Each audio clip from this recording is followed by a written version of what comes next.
What's up, everyone? So, I wanted to talk a little bit about Twitter. I have been slowly trying to wean myself off of being on Twitter. Just in general, I feel like conversations there aren't that productive at all.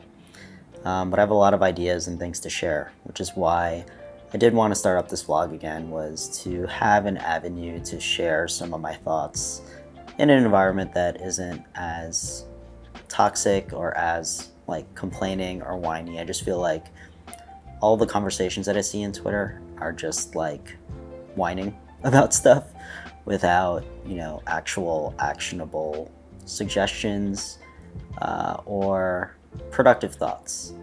And I feel like just in the week or so that I've been vlogging, the things that I want to share on YouTube are more productive than the things that I end up sharing on Twitter. I just feel like on Twitter, I just feel motivated to also whine and complain about stuff because that's what everybody else is doing. Whereas on YouTube, it's more about just sharing cool things that you're doing. And I think that's really what social media should be about. Even when you compare it to Instagram, Instagram, I think a lot of people have shared this thought, but it's like only sharing the good things. And to some extent, it's a little bit inauthentic of what's really going on. But for me personally, when it comes to these vlogs and sharing on YouTube, this is actually what I'm doing. And I feel like as of right now, for me, it's the most authentic platform for sharing what's going on in your life. And that's also part of the reason why I'm back here doing these vlogs, so I just wanted to share that. So one of the projects I'm currently working on is co-founding a startup called Nominee, and I recently got these in the mail, which was an idea that I had. Instead of like buying merch or anything like that to give away to some of our mentors and politicians on the platform, I thought it would be a good idea to get these like enamel pins. So I got these enamel pins with the Nominee logo on it that we could potentially give away to the politicians that we're working with in Canada, and we're going to be talking to a lot more politicians here in the United States. But the idea would be that these are things that they could potentially wear on their outfits while they are in office or in Congress or wherever lobbying. So here's an example of what that pin looks like on my shirt. And kind of like this as an idea instead of getting like hats or shirts printed up, because a lot of the people that we're working with are going to be in government and they're going to be probably wearing some suits or dresses or things like that. And we want people to carry through their individual personalities, and I think pins is something that is not as intrusive but also looks really cool and professional.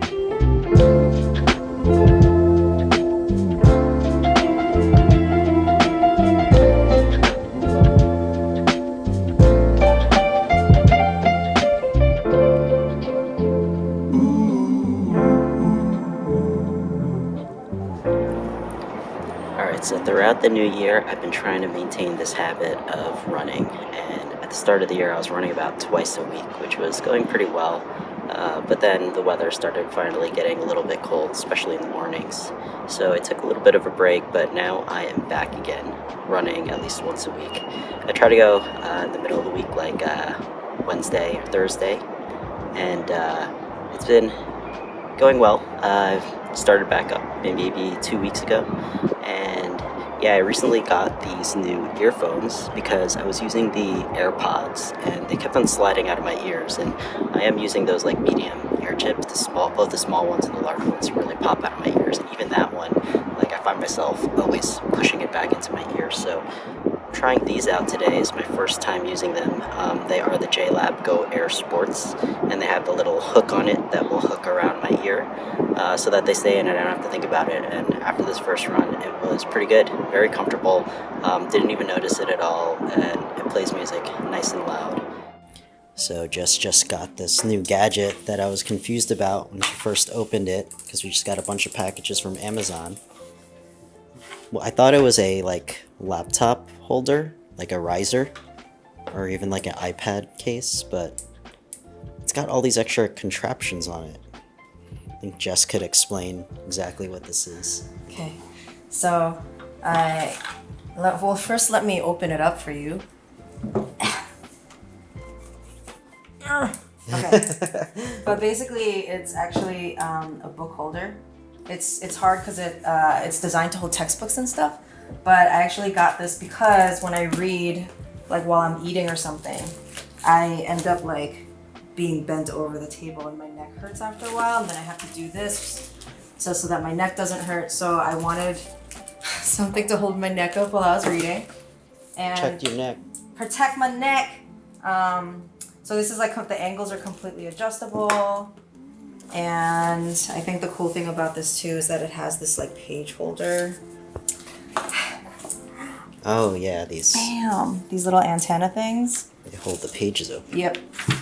So it just makes like long hours of reading easier. But the reason why I like this one too compared to the other ones is because it can also be like a. So it can hold an iPad. It can hold. Yeah. It can hold anything.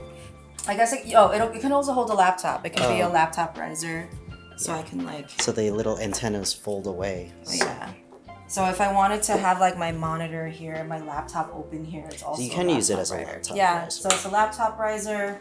Then I also wanted to like use this so when I'm drawing for like a long period of time, I also end up being like this, which hurts. So I now have like a much more ergonomic way of drawing for like a super long time on the iPad. So yeah, so it's like it's and the YouTubes. Oh yeah, you could watch. Yeah, stuff. but it's like I like the swivel. Mm-hmm. It has a ratcheting sound. Getting ratchet. Yeah, it's super accessible, and then it folds away to like nothing. So I waited a long time for getting this because it's not like super cheap, but I was thinking about it for a long time, so decided to get it. So I am going to do it. I am going to talk about AI and AI image generation. And I've been super reluctant to talk about this or get into it because everybody and their brothers are talking about this right now. But I was just super interested in it after I saw that Pope in the Balenciaga jacket image that ended up being revealed to be created using AI. And I mean, I've known about this for a while. I had beta access to DALL-E before it got released to the general public. And I was really trying to find the right use case of where I would use it because I am a graphic designer and a lot of graphics I could create myself. And I think the use case that's very interesting for me are these like hyper-realistic photos that can be generated using it. The thing that turned me off in the past is that every single image I saw generated with AI looked like an airbrush digital painting like off of ArtStation. I felt like these models were just trained off of all of the images on ArtStation. And it kind of turned me off because every single image I saw people going crazy about was that similar like fantasy anime airbrushed look that you see out there specifically on ArtStation. So after seeing that Pope image, I was like, all right, let me try this out. And I went onto midjourney and you couldn't generate a free trial query because it's busy and their servers are overloaded. So they convinced me to just get a subscription. So I just got like one of the $10 a month subscriptions and I started playing around with it. And as I was using it, I did see real use cases in ways that I would use this, even though I am a graphic designer and I could create a lot of this stuff myself. And I'm also a photographer too. I have all this camera equipment and I do take a lot of photos outside. But I do see use cases where I would be using this to generate like photorealistic images, even though I do take photos myself. Now, the number one use case that I think this is perfect for is for web design, when you're like mocking up apps, mocking up websites, and you need a quick stock photo, like specifically a stock photo of a person to put in your designs without having to hire a model and do a photo shoot yourself, or using stock photos where it's the same people that you see in every single website that's using the same repository of stock photos. So I think in those use cases for mock-ups, they are great to create a different look and feel in your designs where you do need to incorporate photos of people throughout the app. The other use case, as I was using this, that I realized that it would be great for is for getting inspiration and mood boarding. So in some of the photos that I generated that were getting to become very hyper-realistic, I didn't see them as like, oh, this is the photo that I'm actually going to use in a finished product. I saw them as like, oh, this is a great pose and a great like look that I could actually go out with a model and get inspired and take similar photos with a similar pose or a similar kind of composition and layout. So I think just using this tool to generate these like wild different ideas that'll actually help you go out in the field to create your own things, I think super beneficial for that.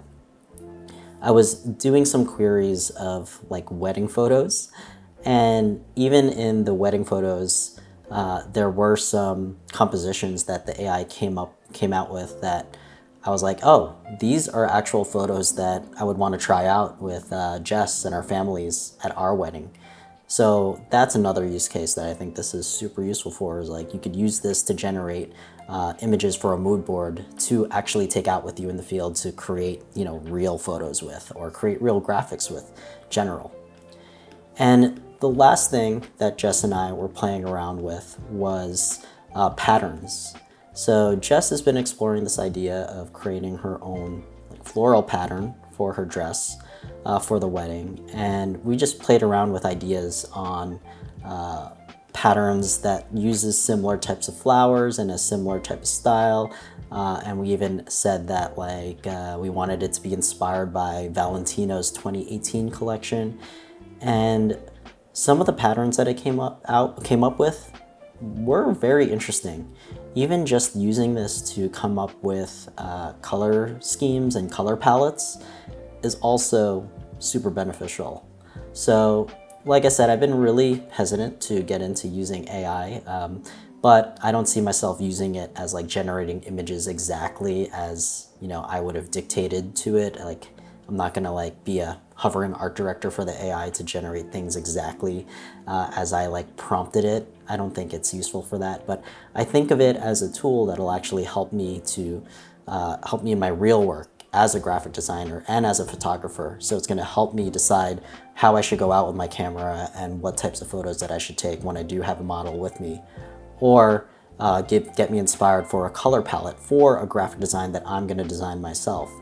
Or even with people, I could actually cut out some of the people in the images that are generated and use them as models in some of the websites and some of the apps that I'm designing. So for me, I think I've kind of finally realized like ways that it's going to be helpful for myself as a graphic designer, as a photographer, to, you know, boost up my skills or help me spend less time on the parts of the process that are not as interesting to me. So verdict is no, it's not going to replace graphic designers, not going to replace photographers. If you're a photographer or a graphic designer, keep doing what you're doing as long as you're having fun doing it. But the moment you stop having fun doing graphic design or photography, then use AI to do it. But as long as you're having fun, as long as you have a vision and a specific look and feel that you're trying to capture, just go out with your camera and do it yourself. I think one of the allures of photography is being able to freeze frame a moment that happened in real life. And you're not doing that with AI. You're not freeze framing a real life thing, moment that happened out in, you know, what's naturally happening in the real world. And to me, for photography specifically, you're still going to be able to only capture that with your camera out there in the field. Anything that's fantasy, anything that's, you know, something that you don't know that you needed, I think AI is helpful for that, or things that you find tedious and don't care about and think is time consuming, definitely have AI replace that. But those are my thoughts today after playing around with Midjourney.